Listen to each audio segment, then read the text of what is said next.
provoking him is pretty good. Is a pretty good strategy in general. The one thing you don't want to let Hans do here is find a series of only moves. If he has to find good moves, if you force him to play well, that will only help Niemann. Just give him a lot of choice on every turn. That's normally good strategy against someone who's in bad form on tilt. Well, a sensible opening move from Magnus Carlsen. Nothing strange about that. Not yet. So it's the Sicilian Defense. Niemann choosing the Sicilian. That already shows ambitious intentions. I'm slightly surprised. I thought maybe Niemann would try to play something solid, just try to survive this first game, but the Sicilian, we've also got to say here, Magnus scores very well with both colours in this opening. And what will Magnus do? He brings his bishop out, no open Sicilian today. The Rossolimo variation with white's bishop potentially capturing this black knight and ruining the black pawn structure. Magnus, very famous for playing this setup himself as black. Interesting psychology, do you think here, guys? Playing one of Magnus's favourite openings against him, maybe? Yeah, I mean, this, as you say, was famously played in the World Championships when Magnus Carlsen was normally black against Fabiano Caruana. They battled in this many times. I don't know why I was thinking this, but I was just thinking who would win a boxing match between the two. It was just going through my head, like, you know, which one of them would I take in a boxing match? But we won't go there. Ready. They both look ready. They do, don't they? They're both, you know, young, fit, and quite sturdy characters. So it would be an interesting chess boxing fight, that one. But this is all normal stuff, David, and maybe I'll let you go through the moves and as we see them develop. Yeah, this is still very normal stuff. We have seen a bishop for knight trade and a very flashy knight check here from Magnus Carlsen. Okay, we saw it just flash there quickly, but he did temporarily sacrifice a knight. It was kind of a pseudo-sacrifice, so it wasn't really giving up a piece, but it has forced the black king to move. So if you notice the black king, it has lost castling rights, and Niemann stretching there. Ivanka? Yeah, it looked a little bit bizarre. I mean, I think that's a good sign, actually. It's like a power pose to say, hey, I'm here, I'm dominant, I am the alpha male. I don't know why I said that. I think that's what it is. It's body language, and you can see just the speed he's playing. He's trying to play quicker than Magnus, in a way. Okay, slow down a little bit, but there's a little bit of an ego thing maybe going on here, but they're just getting their theory out there quickly. Yeah, I've got to say as well, when I played at the Olympiad recently, every morning when I woke up, the first thing I do, stretch, power pose in bed before waking up. Just convince yourself. I did read somewhere that it's a way of tricking yourself into thinking that you are. Yeah. It obviously worked. But there's a good psychology behind that, just to reinforce. And there we see a pawn move from Magnus. But it's to do with the fact that, you know, often when you're playing chess, you know, you're problem solving, that activates like other kind of things like over anxiety and worry. And instead, if you're kind of like do these power poses, have mantras, it builds up this protection against this. Yeah, and the position is evolving slightly. So black has lost the right to castle. Black also has a set of double pawns on the c-file. But black is relatively active, got a lot of control over the center. And this is interesting to me because I remember studying this exact position, and Magnus and his seconds have a lot of experience here. I remember Nils Grandelius, a Swedish player, had explored this type of position with white. Some very strong grandmasters. This last knight move for black, maybe not the most critical, if I remember correctly. Black did have the option to be a bit greedy, a bit more ambitious, but Hans clearly just wants to grip and survive this opening. And just to show 1 or 2 points before we talk more about body language and the psychology here, but if we just retreat, if we kind of roll back just 3 or 4 moves, Magnus here with white in a very standard position did jump in with a knight check, and this does look like a sacrifice, this check, but if the knight is captured by the black pawn, then this is a discovered check, discovered attack against the black king, and when the king moves or the check is blocked, white will regain the piece with interest by capturing this bishop. So this check was actually refused. Likewise, taking with the bishop would not be good, only opens up the white rook, and instead this check meant that the black king had to move, and although white lost 2 tempi, lost 2 moves with this knight, and the fact that the black king here kind of sits in the way of its own pieces, uncastled, that will be a factor long term. And Hans brought his bishop out, creating a pin, white pushed the pawn forward, and if I remember correctly from studying this position maybe 6 months or a year ago, black's critical move is to actually take this pawn, utilizing the fact that the white knight cannot recapture. The white knight is pinned after all, and there's a very long variation here that does lead to what I thought was an equal position, and I'm slightly surprised that Hans didn't go for this.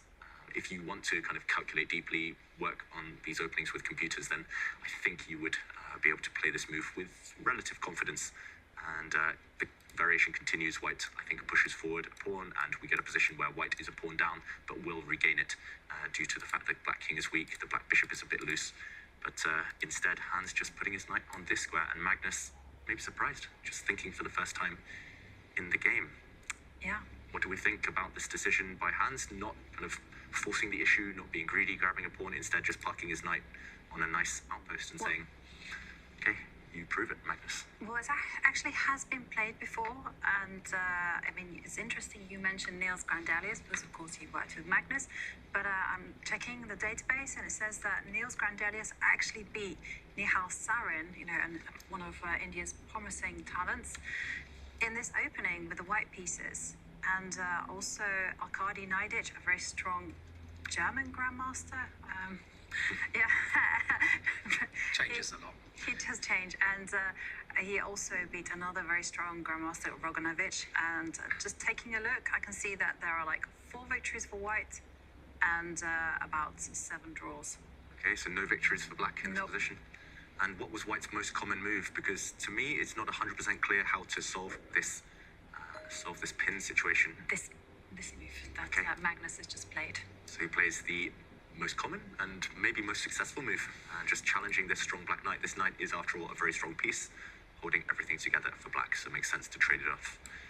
And I'm assuming that we'll see an exchange here, and maybe the black queen coming into the center, something along these lines. Maybe black will try and kick this bishop out of his half of the board.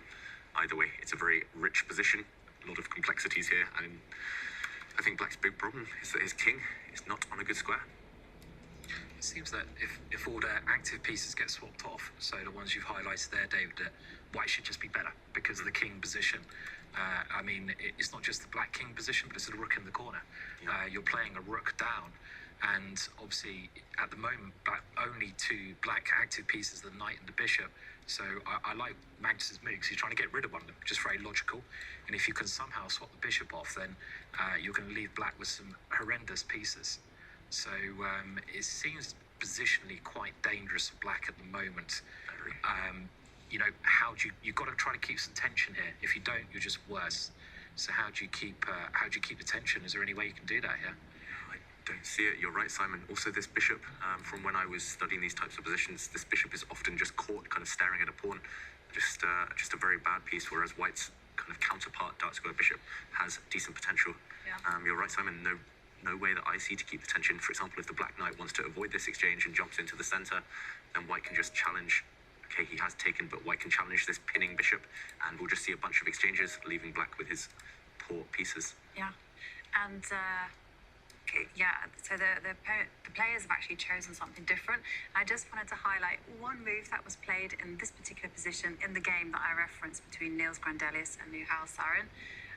White actually, there's some uncomfortable pressure alongst the knight, and to meet that, white simply just played the rook all the way to the e4 square, attacking the bishop, which I thought was quite a nice move. I remember this game. I think it was in Vaikanze. Siegerman. Siegerman, one of these close tournaments, and Niels played a really nice game there, and there were actually some really nice checkmating patterns later in that game to do with the black king being caught on this square, some back rank checkmating ideas. And this did involve a pawn sacrifice, if I remember correctly, and black can still grab this pawn, but it's much more dangerous now that the white pieces are kind of pouring forward. Black's king is not a happy bunny at all. I mean, Magnus, like 99% must be aware of that game. Not just because Niels is the second, but he's just got phenomenal memory.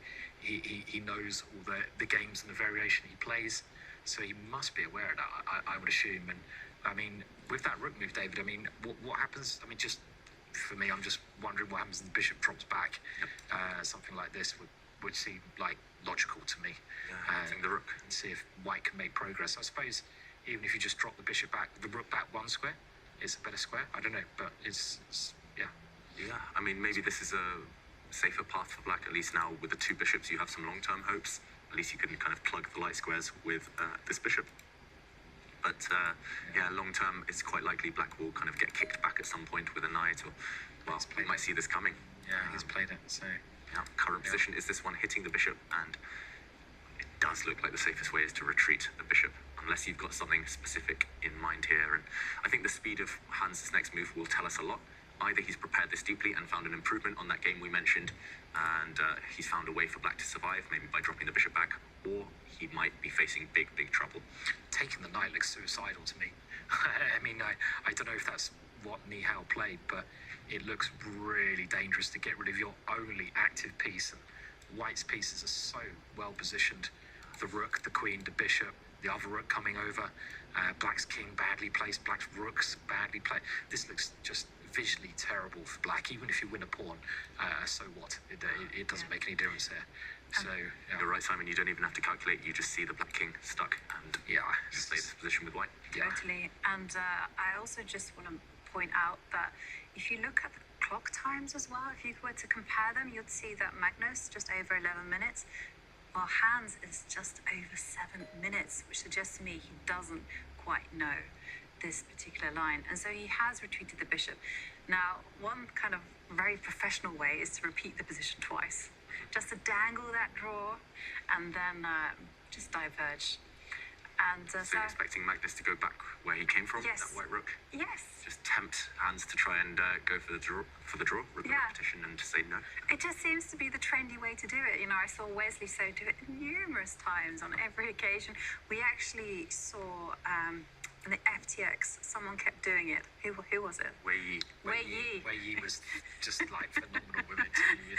Every single time he got a chance, he loved doing it. So yeah. At the Olympiad in round 1, I played a game against Cyprus, and afterwards I talked to the English #1, Michael Adams, and he was like, "It's a miracle that wasn't a threefold repetition." I was like, "Don't worry, I was repeating twice every time just to tease my opponent and torture them." It does make sense to kind of, especially when psychologically Niemann is so fragile right now.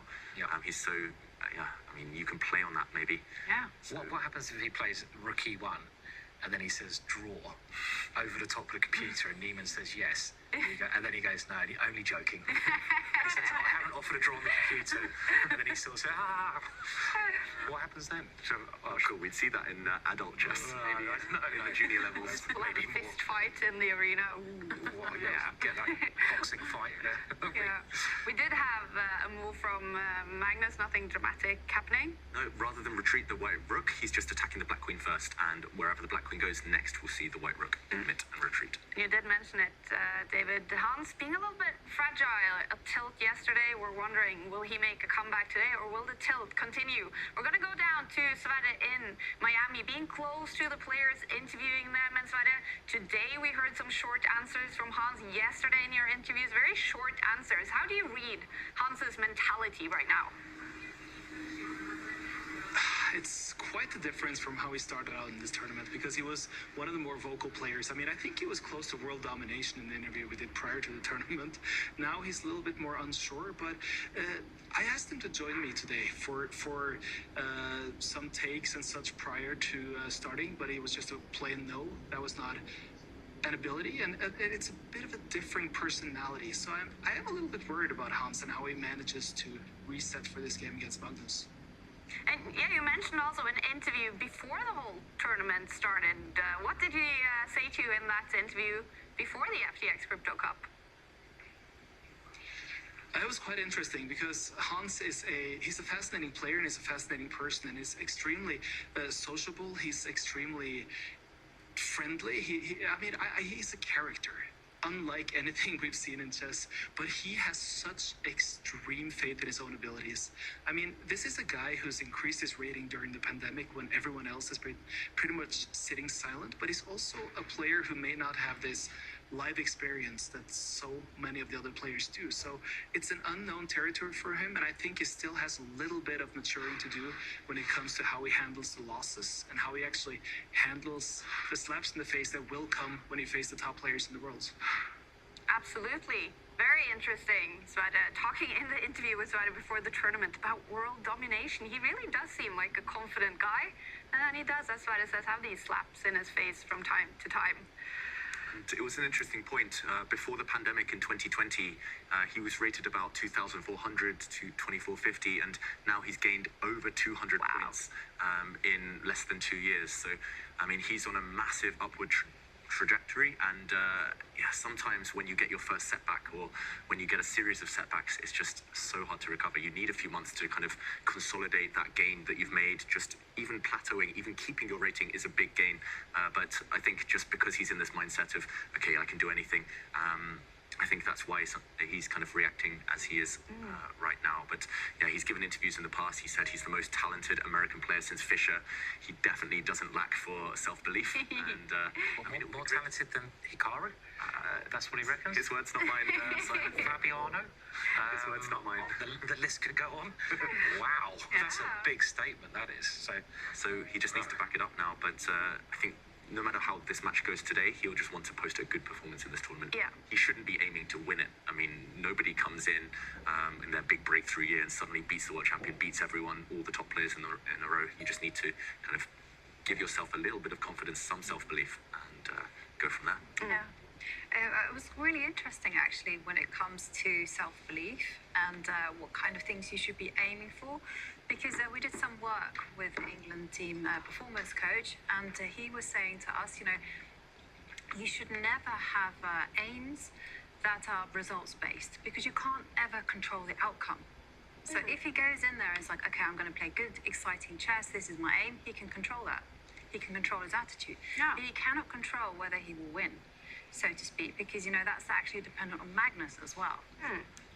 Yeah, even if you play a perfect game, if your opponent plays perfectly as well, it's just going to be a draw. So that's really interesting. You've just got to feel like you're playing well, and yeah, he just needs to make himself, or at least trick himself into thinking he's in the flow again and playing well. And it's not to do with external factors like tech issues. It's not to do with the opponent. It's just him just focused on his own his own game right now. But I do like what he's been doing, Hans, over the last few moves. Black does still have the bishop pair. You were right, Simon.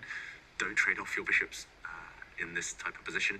And he's also blocked white's pawn in the center of the board with the black queen. Queens aren't great blockaders, but for now it looks pretty sturdy, this setup. I think he's playing very well at the moment. I mean, I like what he's done on the king side as well. He's moved those pawns, so he's actually made white's bishop a little bit bad.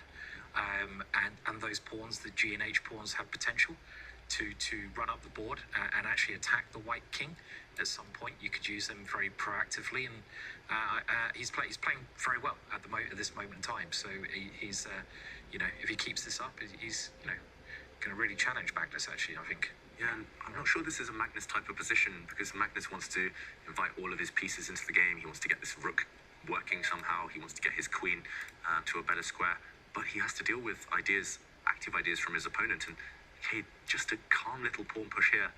Is this a good idea, giving the white king some space long term, maybe giving the bishop a retreat square, or is this what we call a hook, where black can kind of use this pawn to open up lines later towards the white king? It's a bit risky from Magnus, what he's doing. Black still needs to get this rook in the game, but I mean, if you could somehow magically teleport the black rook over his own pieces to this square, team up against this backward pawn, suddenly black would just be strategically winning. And Hans may be trying to do that, maybe trying to just move his king across, move his king out the way, connect the black rooks.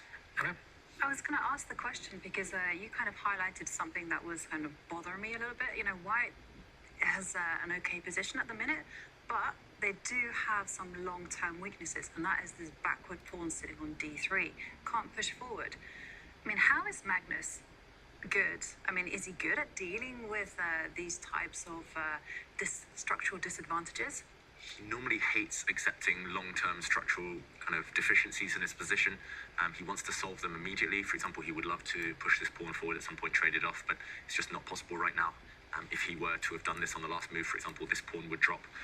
Also, on this d-file, you are pinned, so you're not really achieving too much. So instead, Magnus, he's trying to push this pawn forward, a bit of a minority attack here. It looks like these are double pawns, they're weaknesses, but actually they control a lot of important central squares. So Magnus is trying to deal with the control of these pawns by pushing forward, trading off a flank pawn for a slightly more central pawn. It does look slow, though. It looks very slow.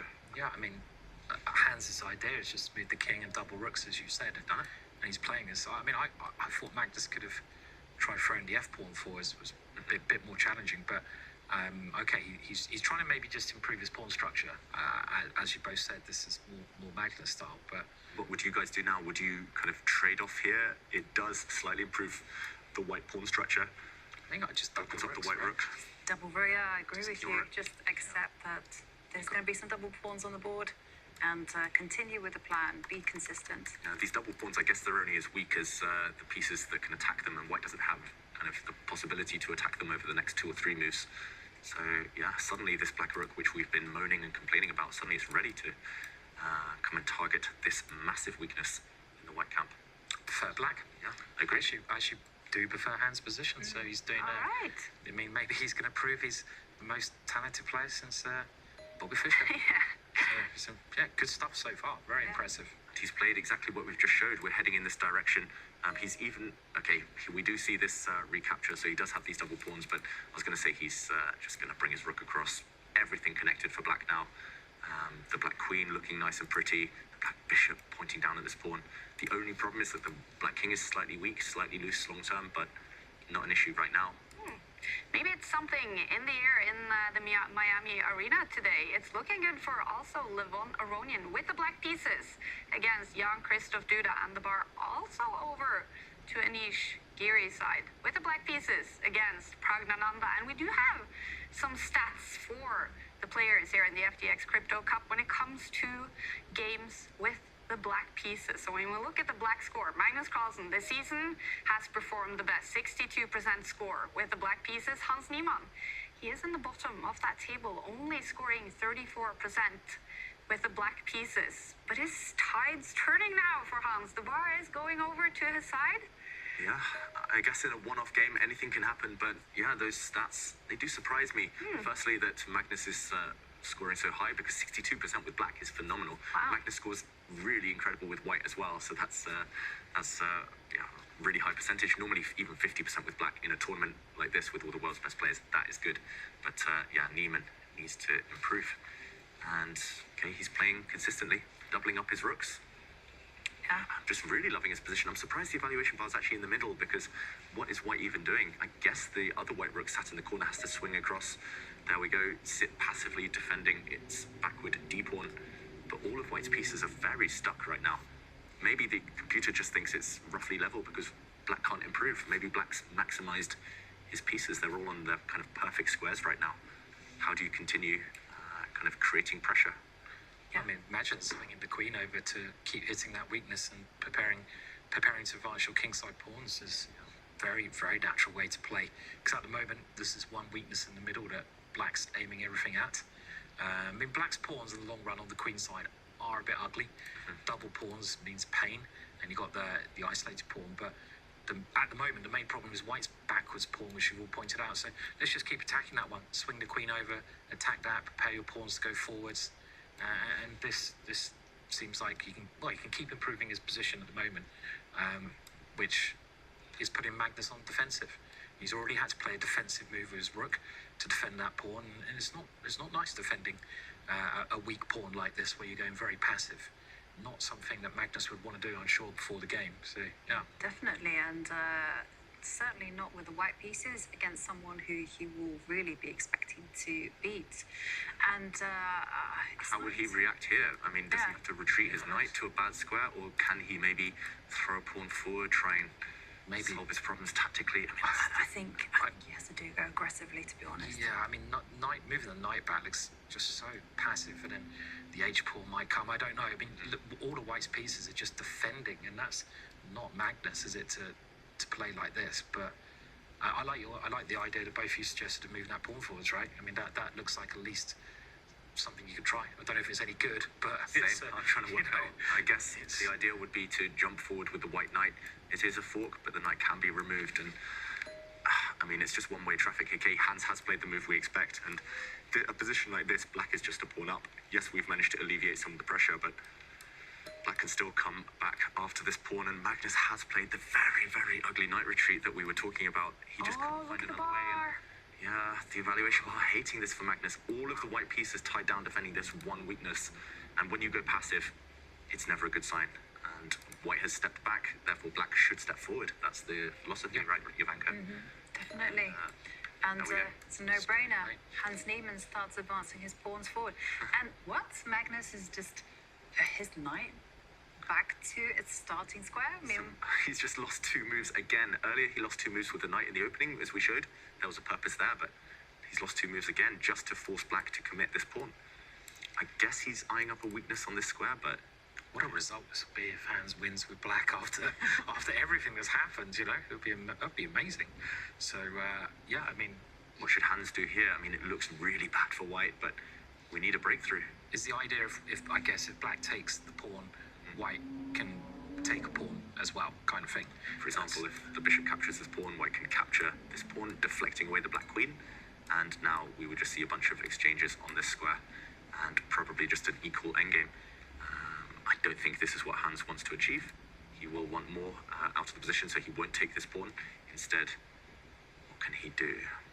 I mean, I was tempted to. I really didn't like the idea that you kind of suggested, which is white pushing the e pawn 1 square forward just to jettison itself away. Maybe you could stop that, and then perhaps activate the dark square bishop. Just kind of forget about your pawns. Is there an H pawn to worry about? I don't know.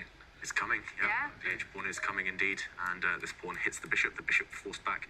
I like this configuration because now this bishop cuts off the only escape square for the white king. It's going to be all sorts of background checkmates now against the white king. Also, white can't now push the H pawn up, which was maybe a possible threat. So all of these pieces, and now maybe your plan, Jovanka, and then you can move your dark square bishop somewhere, and it just seems like this your G pawn. I love this position for black. I really love these kind of positions. He's played it. Yeah. Perfect chess right now, Niemann. He is, and he's got a big attack brewing as well, hasn't he, against white's king? With all you need to do is push that G pawn, right? Yeah. Surely. I mean, look at the white queen as well. She's stuck on the wrong side of the board, doing absolutely nothing, and therefore it makes complete logical sense that an attack would come against the white king soon. Do you see that body language? You see Hans was like, got his suit and like, you know, he's pulling his collar up. He's like, yeah, I'm the daddy. I'm the daddy. I mean, I just hope we get an interview if he wins this one. I mean, he's got obviously a long way to go. If he does, it's 4 games.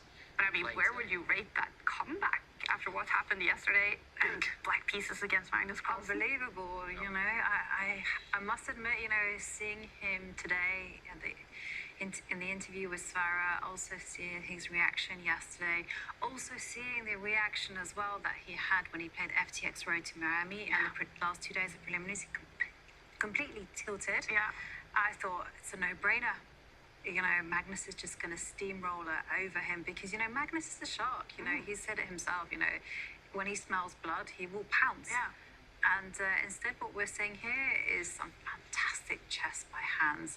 And this is what we want to see him, just play on a move-by-move basis. And suddenly, just like that, I'm loving everything that Hans is doing. And I hope he manages to achieve something. This is what I want to see. I love the underdog. What can I say? Yeah, everyone does. Yeah. Yeah, but we're actually talking about everyone does. Okay. Oh, and look at the bar. Yeah. Is this a blunder by Magnus Carlsen?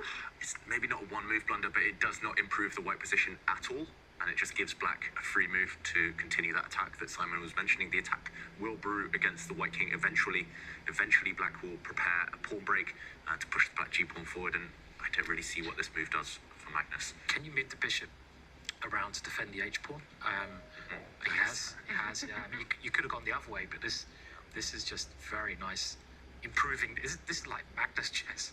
You know, Magnus would play like this as black. Tie your opponent down, improve your pieces, and then break through. But the thing with this game, he's got to do that breakthrough at some point, and that's when Magnus will get some counter chances, I'd imagine.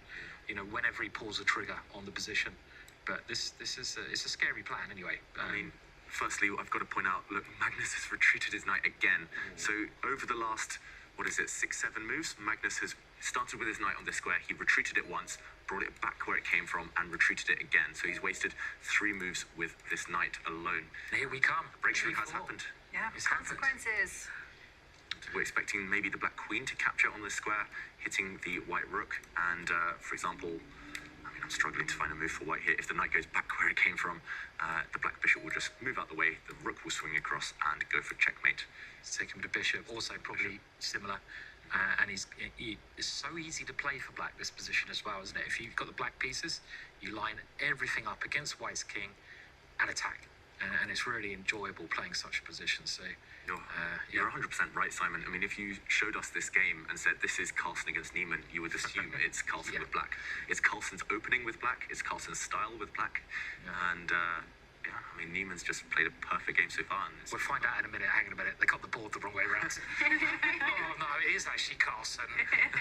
It crossed my mind, but we did see Hans Niemann's screen from the back, so he does have the black pieces from his side. And also his body language is quite clear that, he's enjoying this game at the moment. Okay, the pawn is kicking away the bishop. The bishop will just take a step back, where it came from most likely, and the attack continues. This bishop will move out the way, maybe even this diagonal, hitting the white rook. And then the black rook will swing over. Simple chess.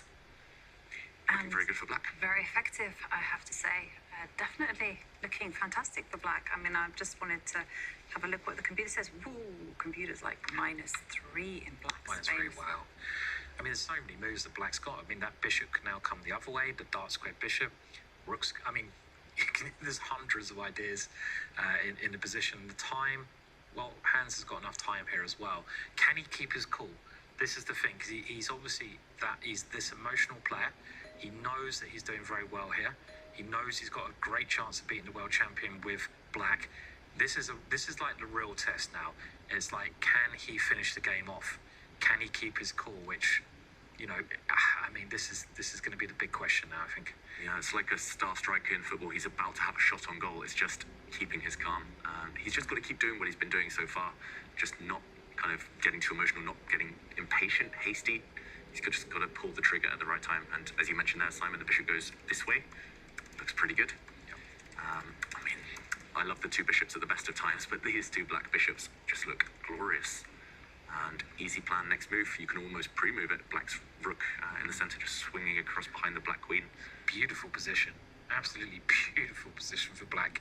Total domination. He's gonna have to play quite hard not to win this. As in, the moves are quite easy to play. Yeah, I mean, I'm sure I would manage very easily, but I'm sure Magnus would defend against most people in the world. But it's true. Magnus is Magnus, isn't he? Yeah. He'll take any opportunity he gets. The thing is, Magnus cannot, do any active operations whatsoever. He just has to curl up in a ball, defend his king, and just hope for the best. Just try and create problems and survive on a move-by-move basis.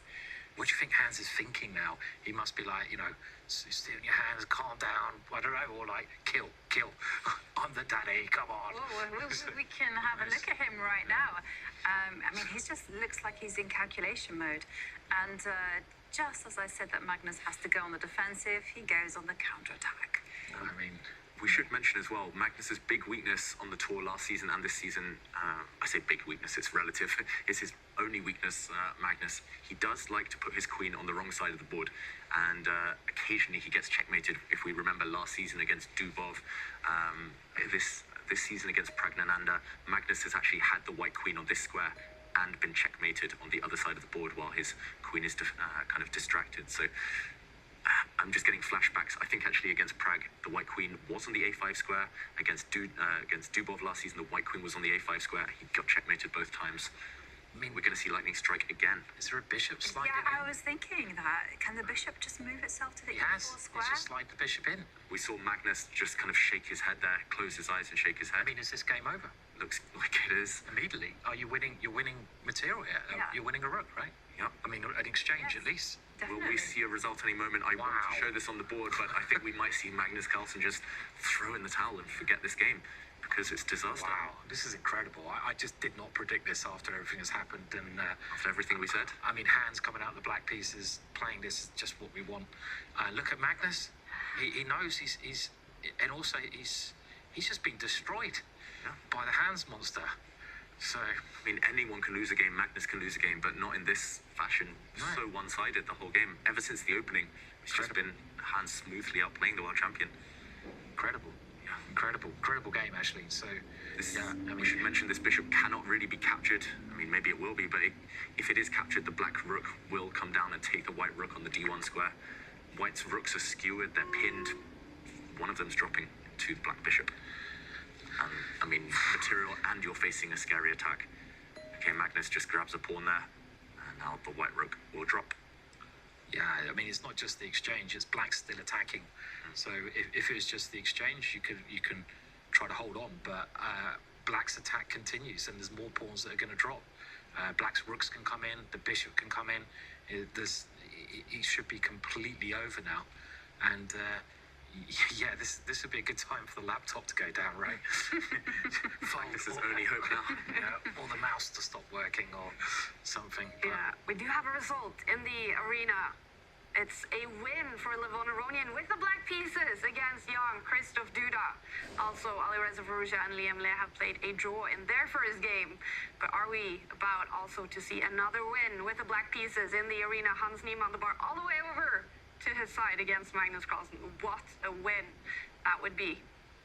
And he's doing the right thing. He's pausing. He's not being impatient and just kind of playing moves, because that's when blunders happen. He has calculated that he's completely winning now. We'll see a rook trade. And, okay, White's knight retreating. How many times has it done this dance? This is the third time White's knight has ended up on this square. And, okay, it's attacking the black rook. As long as Niemann chooses a safe square for that black rook, he's going to win. Look at the white pieces. They're so sad. That white bishop, the white knight. He's cracked a pawn. I mean, why not? I mean, there's other moves, but you're right, White. I mean, you can't not win this position now, surely. You're right now, Simon. There's no chance to come back. Absolutely nothing to be done. I mean, just look at the poor bishop that's sitting there on the h2 square. I mean, it might as well be a pawn. This move is a killer. You're threatening to, just take the knight and checkmate. Yeah, you're right, Jovanka, and you're also not just the exchange up, you're pawn up now as well. So, I mean, any ending is just trivial. The king comes out. Where's the killer blow? There's a couple here, surely. A couple of killer blows. I mean, you've got many winning moves there. You can take a pawn with your bishop, with the black bishop. You can even just capture the white knight with the black rook. I think that's just a straightforward win. This is the most simple, and ace for sign. Wow, what can I say?